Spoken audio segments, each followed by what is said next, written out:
Kayla. Sorry, I asked Melissa to get my water so I can, in case I get nervous mouth, you know. Does anybody get that? I'm the only one. So I'm honored to be asked to speak today, and BJ, when he asked me last night, we were sitting down there at the table, and he came to me, he said, you might get mad at me when I tell you the topic, but I can own that I'm 51, and I am in the older lady section now, and when I have to put my birthday, I have to scroll a little bit longer to get to that year, but that's okay. That's okay. We've got a lot we can offer with all of our years, right? And so Teresa did a fantastic job. I was looking at her manuscript, and my husband said, well, you could just read it. And I said, well, no, I can't. I don't read mine. When I write a manuscript, that's not what I end up speaking. So I had to switch it up and make it a little bit my own. But I really encourage you to get the book and read her lesson, and just the practical things that she has in there is very helpful for everyday life. And she has an example of an older woman who mentored a younger woman who is now mentoring younger women. And so it's just really good. And, you know, Brother Mosier says you can't get to heaven without getting the MSOP lectureship book. So be sure you get one. Y'all tell him that I plugged it, okay? So he'll be happy with me. All right, so God planned the church so that we can all be workers for the kingdom. We all play an important role as women, as young women, as older women, men, young people, middle-aged, more mature in age, wherever we are in our Christian walk. Sometimes someone is more mature in their age when they begin their Christian walk. So we all play a part. We all have a place in the kingdom and can be workers for God. Jesus encouraged women to not only follow him as disciples, but also wanted them to be educated, wanted them to be a part of the work, and wanted them to share the good news with others. So we find women all throughout the New Testament sharing the gospel and supporting and helping Jesus and helping the apostles. Throughout the Bible, we can see women standing in the gap, standing for the truth, and being that godly woman that God wanted them to be. Esther, Lydia, Mary. I know Esther's in the Old Testament, but Mary, Martha, so many women that we can look to for just examples. And we heard some really bad examples from Tish yesterday, so we need to remember those examples too. But women are vitally important in kingdom work. Young women, I've found through my years, I'm going to move this down just a little bit. Young women have often been overlooked as workers in the church. And I've kind of noticed that especially single women, they get excluded sometimes from opportunities that they could actually help grow and build the church. And as Christians, we're all to be working. We're all to be finding our place and ways to serve in the Lord's church. So one way that we can help with this is to start now, encouraging our young people to build their own faith and to have the knowledge of the Bible, have their own faith so that they can fill in those spots and be confident to go and say, hey, put me to work. Let me do these things. But we also have to be willing to let them, as women, as older women, we have to encourage that now and help them find those ways to serve. When I was younger, in my late teens, early 20s, I kind of associated being a disciple as being a masculine thing. Men were the disciples. That was in my immaturity, in my lack of knowledge. The ones that, they were the ones that God had appointed to be his apostles. So maybe the disciples were men. That was immature and that was uneducated, but I thought men were the disciples. So when I was married to Wayne, and especially when Wayne became a preacher, I thought his knowledge and his discipleship would just pull me along. I could just follow in his wake, right? And I would be fine. I would be as strong as he was. We all can tell, you know how that works. That's not the truth. I soon realized as a woman, I'm a disciple of Christ. I have responsibilities for my faith. I have responsibilities to work in the church just alongside him, but as my own person. I'm responsible for building my faith. I'm responsible for evangelizing. I'm responsible for serving. I needed women in my life, though, and I needed righteous women. I needed help. I needed encouragement. I needed guidance. My mom is a Christian woman who has always been a great example to me. We didn't grow up in the church, but once we became Christians, it was like our family dynamic, our family situation, everything just got so much better. Of course it did. But she has just always been such a loving, kind, hospitable person and was always a great example. And she texted me earlier and said, I wish I could be there. I know you're going to do great. So just encouraging and loving. And my sister-in-law was a little bit older than me by like 7 years, 6 years.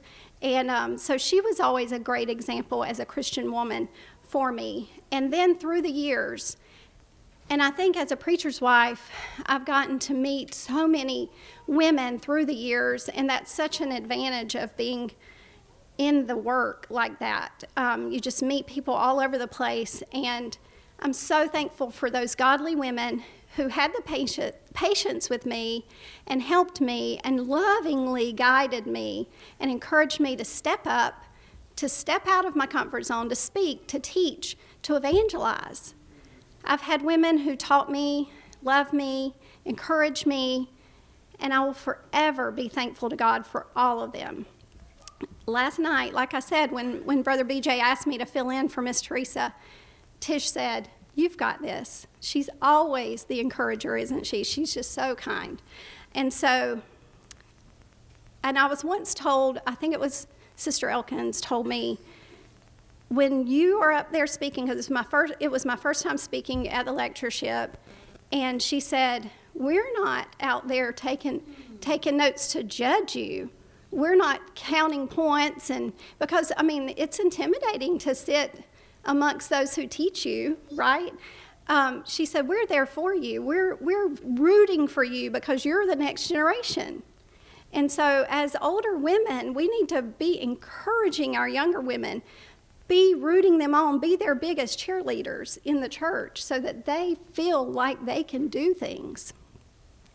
And while I'm going to talk about the older women teaching the younger, I'm also going to help us all hopefully remember that we are all older than someone else. We can all be an influence to someone who's younger than us. And as older women, we can be uplifted and encouraged and even learn a thing or two from those younger women as well. So always keep that in mind. They've got the new stuff. They know the hip stuff, right?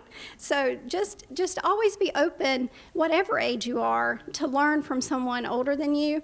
And we need to be open enough to learn from those younger women too. But first things first, though. In order to be a guide as an older woman, I must first be sure that I am living a righteous life according to God. I've always heard that righteousness is right living, or living justly before God and man. When we're busy serving and we're busy teaching, we're going to be more likely to live that life like the pattern that Jesus set before us, the King of righteousness, as Dan Winkler said. I don't mean a self-righteous attitude or a holier-than-thou attitude as an older woman toward the younger woman. We must always remember to have that fruit of the Spirit type of attitude, showing that love, that kindness, that patient attitude that's spoken of in Galatians 5:22 and 23. Living that kind of life and showing that type of love will open up the door of opportunity and will make you available to others. It will most likely make them feel more comfortable around you, make them trust you more, and have them want to go to you for guidance. And be open when you do have an idea for them or when you want to carry them along and help them in some way and mentor them. So Titus 2:3-5 says, "The older women likewise, that they be reverent in behavior, not slanderers, not given to much wine, teachers of good things, that they admonish the young women," gotta grab my Bible, "to love their husbands, to love their children, to be discreet, chaste, homemakers, good, obedient to their husbands, that the word of God may not be blasphemed." So if you go up to the first verse, it says, "But as for you, speak the things which are proper for sound doctrine, that the older men," so he gives advice to the older men, "be sober, reverent, temperate, sound in faith, in love, in patience. And then the older women likewise." And so he's giving this list of things that we must put on, and then we can teach. Teachers of good things, that they admonish the young women. And then he has the list there. I love lists. So we're going to look at those lists that he has for us. So it says right there, it tells us how we can see this to be righteous living. Reverent in behavior. That's a conduct that's appropriate to a sacred environment. What would be expected within a temple? A serious attitude towards serving God. It says not slanderers. We can be peacemakers. We must be peacemakers, not stirring up strife. Be swift to hear and slow to speak, says James in James 1:19. There's no place for a busybody in the church. There's no place for it. And if we're going to be an example for others, we can't have that busybody, gossipy attitude and running our mouth. I don't know any other way to put it. And then it says, not given to much wine. We can't live soberly while consuming alcohol or being around it. We shouldn't be enslaved really to anything, should we?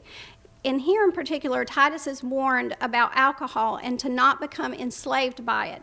So we can't become a servant to it or a servant to anything. What am I coming into bondage in my life? What is ruling my life? So we must examine ourselves and think on those things.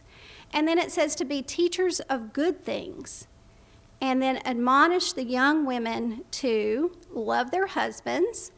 And we most likely do this as an example of how we love and respect and show that to our husband.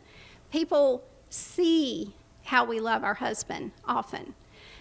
Teresa added this quote about loving our husband in her manuscript. It says, in our Western society, a man and woman fall in love and then get married. In the East, marriages were less romantic. Often the two got married and then had to learn to love one another. The older ladies who at one time had to learn it too could teach the younger women how to love their husbands and children. So the older women are to teach the younger women to love their husbands. When you see this love in a couple, doesn't it just shine? Have you ever seen an older couple and they're holding hands and you just see the love in their eyes?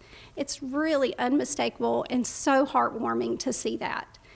I saw someone came up to me and Wayne and said, I see y'all and I can tell that you both still date one another, still love one another. And I'm glad that we are showing that. I'm glad that people see that because we truly are. We truly love one another. And I want that to be seen and I want him to feel that when I'm walking beside him. The same goes though in the opposite. When you see a woman rolling her eyes, disrespecting, dismissing her husband, maybe he's having a conversation and she just rolls her eyes about it or says, oh, he's talking about that again. It's so demeaning for him. We see that on TV. But seeing that in a Christian couple is heartbreaking. So what is love? It's defined for us in 1 Corinthians 13:4-7. It says, love suffers long and is kind.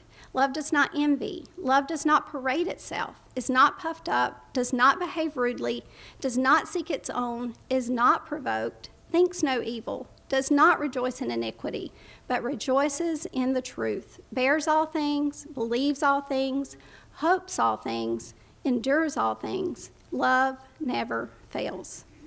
That's love. This is how wives are to treat their husbands, with loving submission. A faithful wife will show her husband love and respect. This love is to grow over time as the relationship between a husband and wife grows. When we show love and respect, we will look more like the virtuous woman in Proverbs 31 whose husband praised her. We're to have that love for our husband that is so true that we want our husband to succeed. We want him to love God, to be faithful to him. We want that for our husband. And as older women, let's please think about the advice that we're giving young women who are getting married, who are engaged, or who are married or newly married. Let's not give that bad advice just because maybe we're having a bad week with our husband. Let's not tell them how unhappy we are in our marriage. No, that's discouraging. Let's work on our marriage so that we're not unhappy. Be that person that loves and is patient, is kind to your husband. I was given some very bad advice before I got married from an older woman. She wasn't a Christian, but she just basically said, you just do whatever it takes to get things over with in the bedroom. And that may be crude to talk about, but ladies, that's so awful to tell someone that's newly getting married. Let's not roll our eyes and be dismissive and disrespectful to our husband and talk about him in a bad light. We need to love our husbands, and they need to feel that love. All right, I'll get off my soapbox a little bit. So then it says, love their children. Now, it seems like that would be just a regular thing. We love our children, right? But God in his wisdom put that there for a reason, right? Sometimes children can be hard to deal with. Sometimes when we're raising our children, rearing our children, we can lose patience. We can feel like we're just fussing at them all the time. Maybe we're just plain tired and can't see through the fog of raising these little ones, and we may become unloving toward them. As older women, we can help the younger women handle those times, give them advice on how to handle those situations. I know Melissa and I were talking about this, and she reminded me that she called me up and said, Cindy, I feel like I'm spanking them constantly, every day, all the time. I feel like it's just never going to end. And I said, you know what? You spank them now so you don't have to later. Raise those children that people like, that are likable. We want to mold them and help them be the people that God will be proud of, that he will be proud that we've reared them up. So be available to help these young moms who are in the thick of it. They're in that season, and it may have been a long time ago for some of us, but they're in that season. And, you know, I was just talking about my grandbaby, and it's like I know I had children, and I know they were little, and it feels like a dream or a fog that I was in during that time. So ladies who are in the middle of that, we understand, and we are here for you. Go sit with her in church. If she's in worship and she's struggling, just pop up there and help her out a little bit. And then it says to be discreet. Be careful in our actions and speech so that we do not offend and hurt, which goes back to love, right? Be discreet. Love does no harm. That will ring in my ears after that sermon last night. Love does no harm. If we think of that before we speak, before we act, before we make decisions, love does no harm. Now, when I'm upset with someone, I'm going to think about that. Love does no harm. How can I be loving in this situation? Then chaste. As a wife, we're to be honorable and faithful. As a single woman, we're to abstain from fornication. And then it says homemakers. Some translations say keepers at home, some say workers at home, some have it to mean it means keep watch or to stand guard. When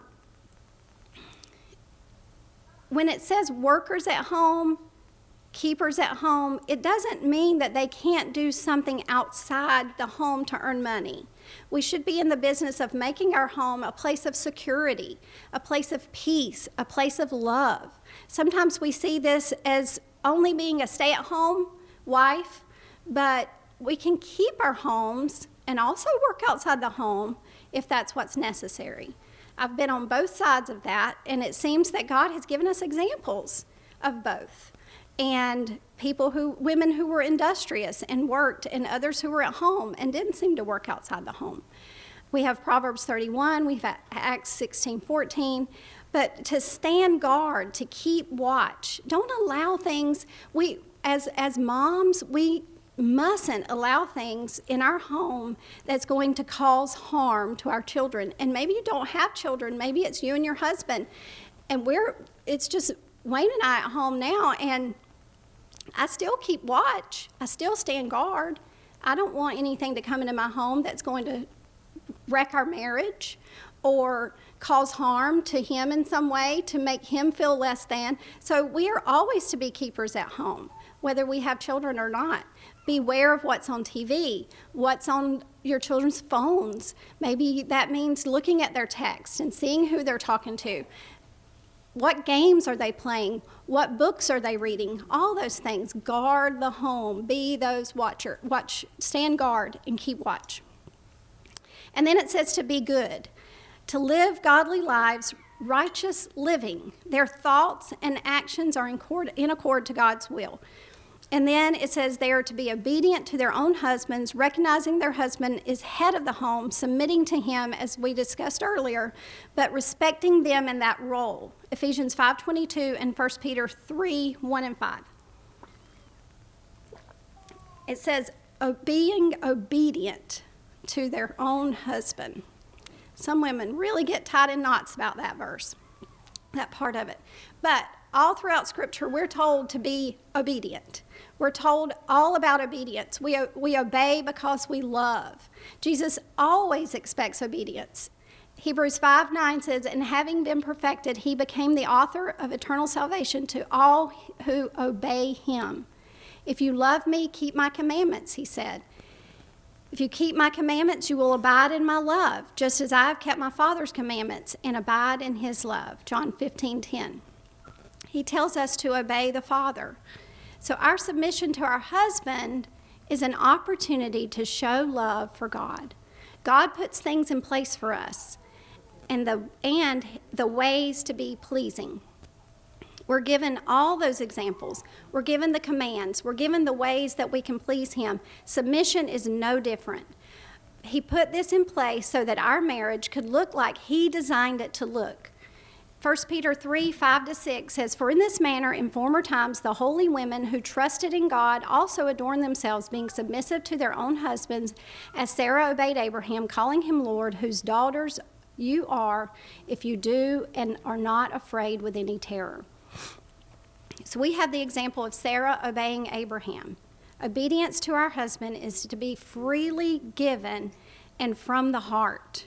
This is not to be forced from the husband. It is not, when a wife refuses to submit, she is not only putting a strain on her marriage, but also disobeying God. We obey because of our love for God. And again, we obey because we love. This is the same in our marriage relationship with our husband. The first submission is to God. We're all to submit to God. Often we get this mixed up and reverse roles. Obeying God and putting God first is what we must do, but the husband has no right to take the place of God. We should never put our husband before God. We did not, nor do we presently, have to rely on our husband for our salvation. It is our own. We must remember that God is our God, our Father. He is first above all else. Once we're married, that does not change. God is always first, then our husband. And as a side note, we are not to obey anything or anyone that is contrary to God's word, Acts 5:29. A husband must also remember that his wife has Christian liberty. As a wife, she has her own faith. Okay, so the next few minutes, we're going to talk about being an example to one another, having that mentorship and that leadership, and helping one another in service and discipleship. So we live in a very visual society. There's a phrase we often hear, show me, don't tell me. The examples young women see, as well as examples of us as women, as older women, that we set are important.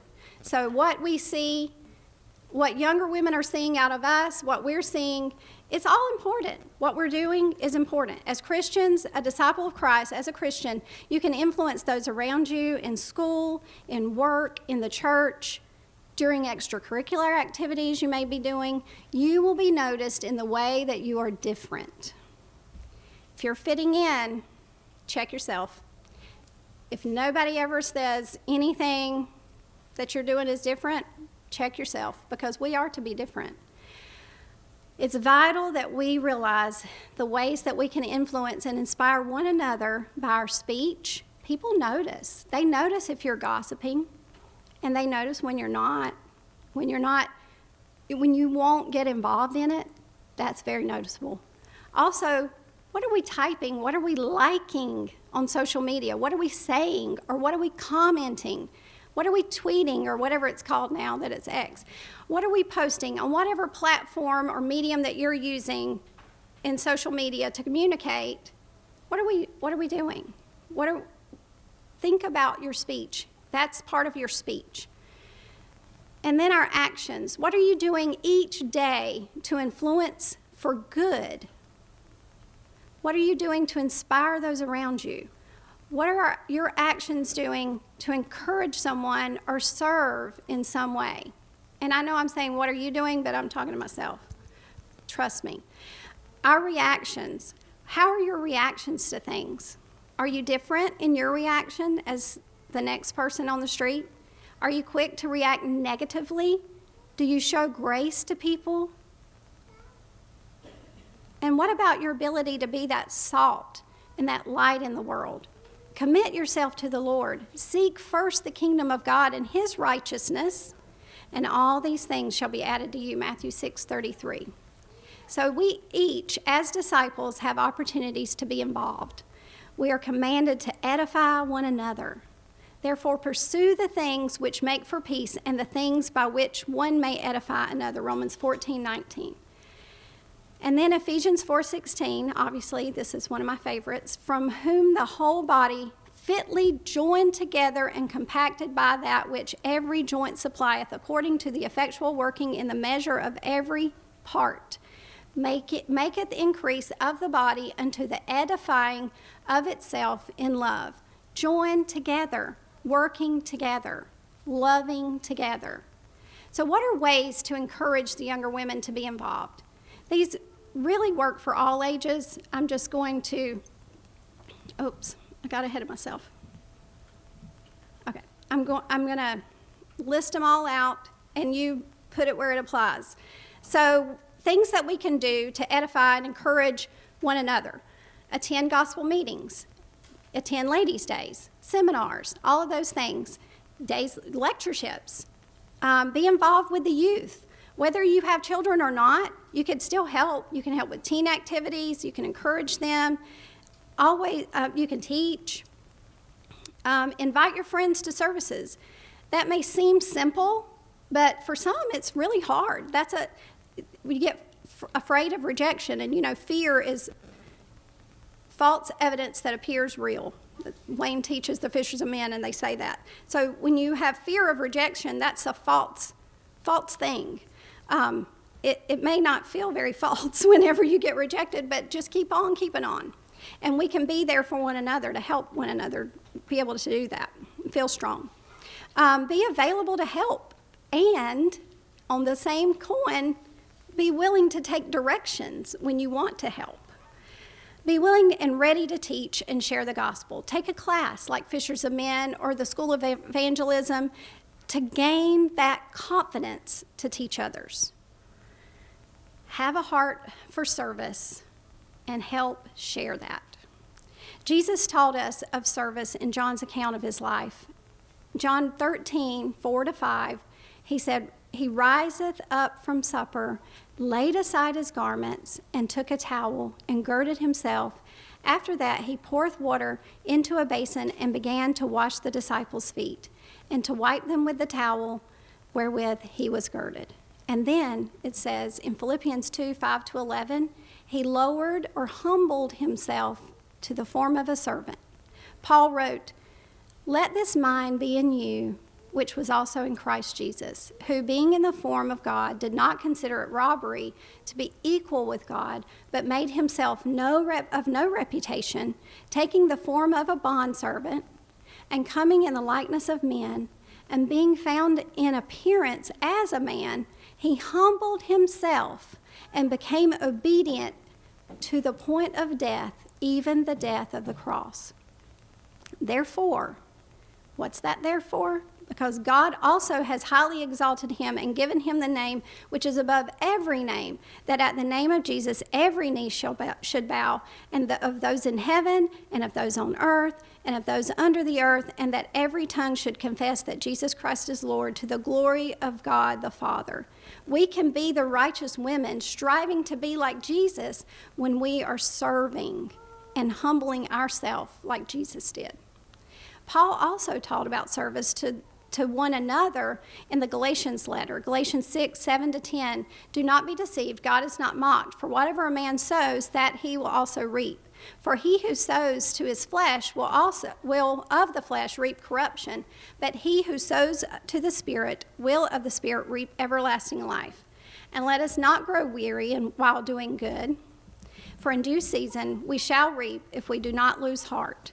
Therefore, as we have opportunity, let us do good to all, especially to those who are of the household of faith." We should encourage one another in our strengths. Help the younger women find their gifts, their talents, their strengths. I love teaching. I always felt very comfortable teaching children. I was a teacher in public school. I taught Bible classes, always comfortable with that. But when I was asked, when I was in my 20s, to teach teen girls, I remember feeling like, I've made way too many mistakes in my life already to teach these teen girls. I'm not worthy to do that. I can't do that. What could I offer them and I would maybe feel like a hypocrite. So, with some encouragement from some friends and some older women and some very tough love from my husband, he said, "Snap out of it. You're a Christian. You have learned from your mistakes. Do you want them to make those same mistakes? Talk to them, teach them, help them not to make those mistakes." And I was like, okay, I can do it. So with that tough love, I started it, and it's one of my very favorite things to do is to teach teen girls. It is so rewarding. I taught several years at Bible camps and here at Foundations for several years, and built relationships with those young ladies that has really stood the test of time. It's been several years since I've taught at Foundations, but many of those girls, teenagers, are now women, and some are married, and some have children, and I get to hear from them often.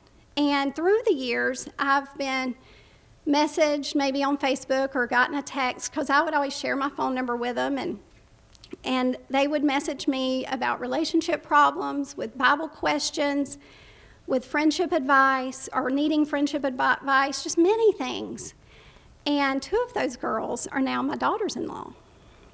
And so many of those girls are in their 20s, and I consider them my friends. I love them. I want the best for them, and I'm so proud that we built that relationship at that age so that I can watch them bloom into these wonderful, wonderful women. And so often, though, young women are in the very busiest times of their lives, especially in their 20s and 30s. Maybe they're finishing college. Maybe they're just getting married. Maybe they're starting new careers. They're just starting to raise young babies and children. And during that time, often our priorities get skewed, don't they?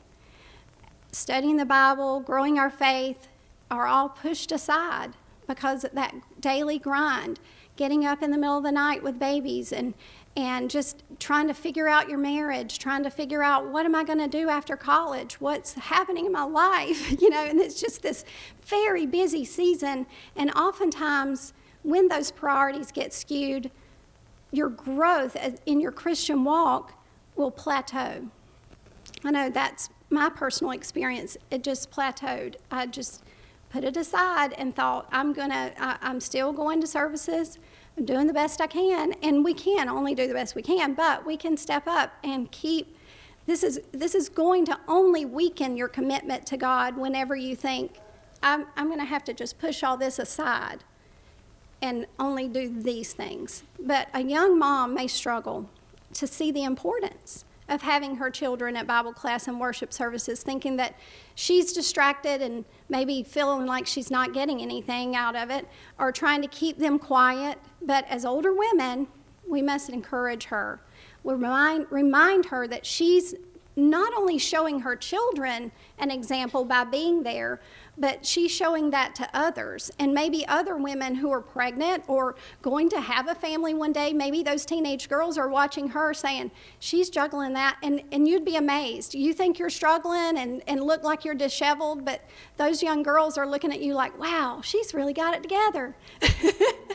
And so just remind her that she is being an example to so many around her, and especially, most importantly, her children.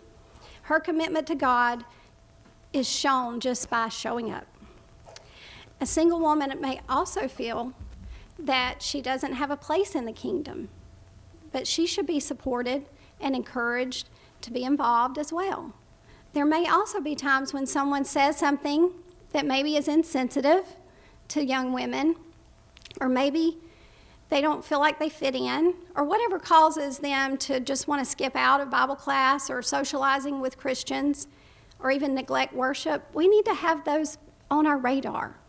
Be aware. If somebody starts skipping class, if somebody starts not showing up to things and they normally would, check on them. Check on these young women. We all have history, and we all have things that maybe can trigger us. I don't really love that word, but it happens, or it may hurt us and make us feel some sort of way. And this is our human side, and that's very, very normal. But what a committed relationship, a righteous living relationship with God, and a committed Christian will try to do is persevere through it. Is that to say that it's always easy? No. I hope that I've come across that we understand. We know life is hard. Crying, calling a friend before going into worship is totally normal, isn't it? Because I've done it. I remember I was having a particularly hard time at a place where we were working, and I called Melissa, and I was sitting out in the car, and I said, I don't know how I'm going to go in. There's a few ladies just being very mean girl stuff, and it's ridiculous. We should never do that. And Melissa said, and so this is my younger friend Melissa teaching me, she said, why are you going? Why are you there? You're there to worship. You're not there for them. You're there for God. So get in there and do it.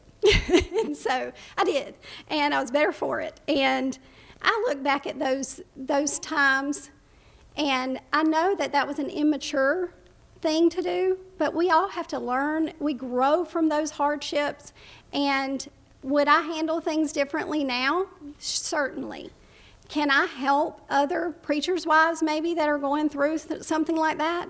Certainly. Because not just because I've been through things, but because I've matured.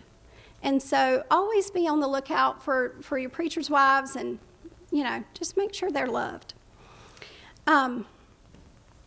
That won't cost you anything. That's just a little advice. But, okay, so this busy season of being a young woman can become a distraction from your commitment to Christ and his church. So we all have to be aware of that. And as older women, we can help encourage them through that.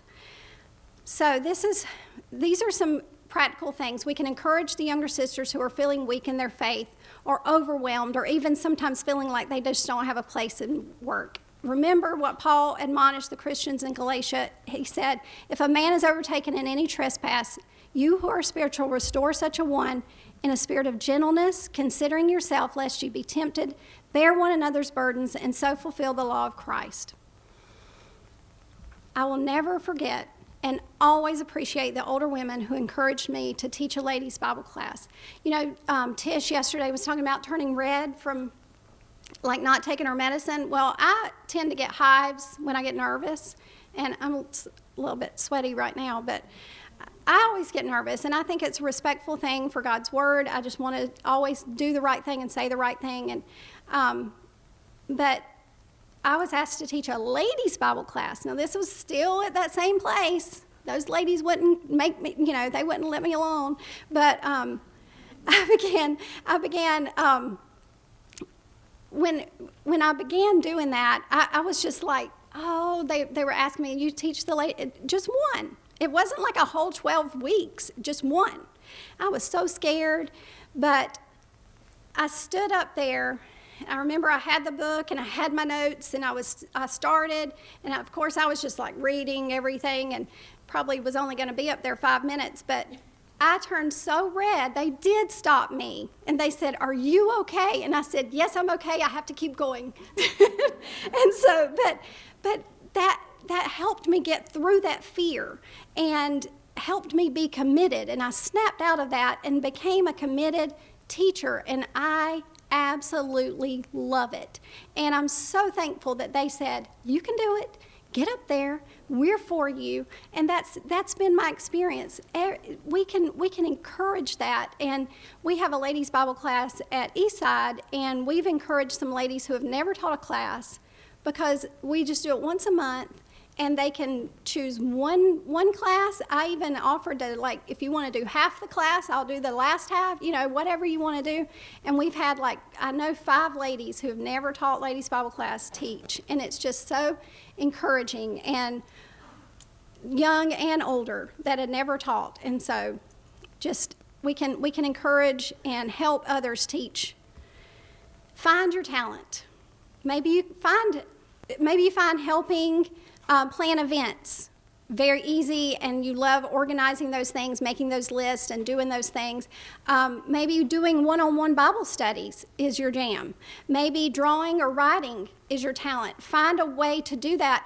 My daughter-in-law, Olivia, is a talented artist on, like, it's a program that she has, and she can draw on the iPad, and she made a coloring sheet for every book of the Bible. As Wayne was going through in worship, he was going through each book of the Bible and doing like a synopsis on Sunday nights, and she would do a coloring page for the younger and do a worksheet for the older kids, every book of the Bible. And she did that every Sunday, you know, week after week. It was just so encouraging. But that's her talent, and she used it. Any of those things can benefit the kingdom. Learn an easy recipe for something, and you can give it to someone when they're sick. Maybe someone needs cheering up, and you can send them a card. Maybe you're really good about sending birthday cards. Whatever it is, remember, the gifts that you have now are what you can concentrate on as a younger woman and build on those as you get older. And we, as older women, can encourage those younger women. Be willing to learn new things. All of us. I'm talking to all of us. We all need to be willing to learn new things and serve in other ways. As a young woman, sometimes you may not know the gifts that you have to offer. Or maybe you know, but you don't know how to use them. Older ladies, here's where we come in again. We can't continue to see our teens as little children. We can't see our 20-somethings as teenagers. Our younger ladies, listen to me, you can't look at this 50-something and think I'm old and not able to do anything. Or maybe I just don't know anything. And certainly none of us should look at the older women in their 70s and 80s and think that they can't be useful in the kingdom. They are so wise. Oh my, it's just so amazing the things that I've learned. When I was in my 20s, that the women who were telling me to get up and teach, they were in their 70s. And they were my friends. And we hung out.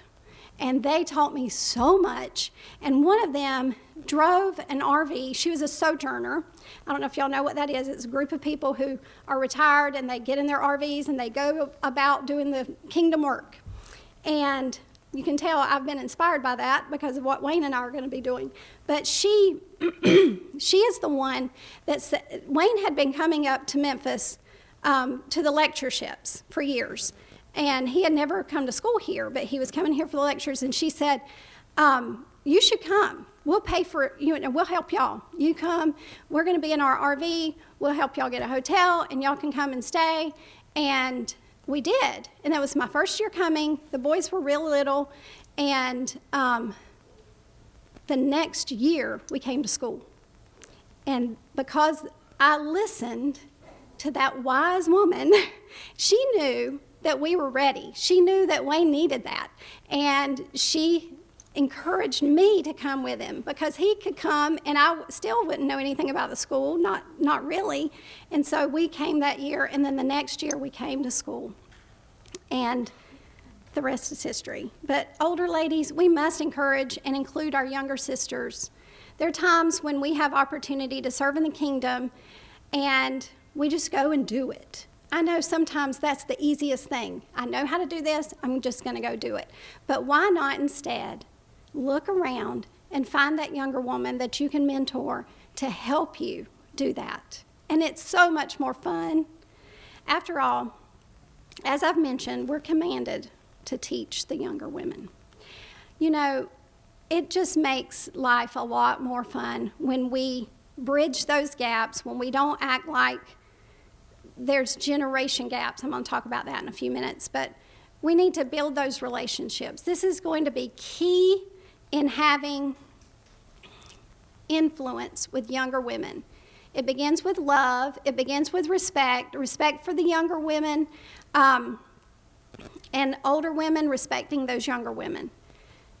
I think I said that twice. That we need to respect the younger women, and younger women respect the older women. We need to respect one another. Don't be rude with your advice, and don't be closed-minded when someone's trying to help. This goes both ways. Younger women are smart and hard workers. I see too many times that our 20 and 30-somethings, they want to work. They want to get busy in the kingdom, but they're not giving the opportunity. Or maybe they have a new way to do something, and we say, nah, we've never done it that way. I just don't think that would work. Let's be open-minded to ideas. So we must persist in our work, whether we're older, younger, all of us. The idea here is doing it over and over, the right things, righteous living. This is about being consistent in our living. This is about staying the course. This is about being faithful and not giving up. It would be great if our lives were all simple and easy. The last few years show us there's wrenches that can be thrown in every situation at a moment's notice. And this isn't even taking into account all the other things that happen in life that can take us down into valleys. The difficulties of life can cause us to lose our focus and lose that drive that helps us to stay the course. So, while life can be discouraging with hardships throughout it, sometimes we may want to quit and just forget the goal. We cannot forget the goal. Young women, as an older woman, I'm going to put that in quotes, I beg you to please stay focused on your discipleship throughout all of it. Remember, we're all disciples. Lean on your sisters in hard times. We are soldiers in the Lord's army. We as women are part of the Lord's army. It's not just a song that we sing with our children. We fight the battle against Satan, and God, in his wisdom, has given us the church, our family, our people, to go through this hard life. Lean on one another. We can fight alongside one another. Young women, older women, every woman, stand strong and live righteous lives so that we can all be together in heaven. Thank you so much.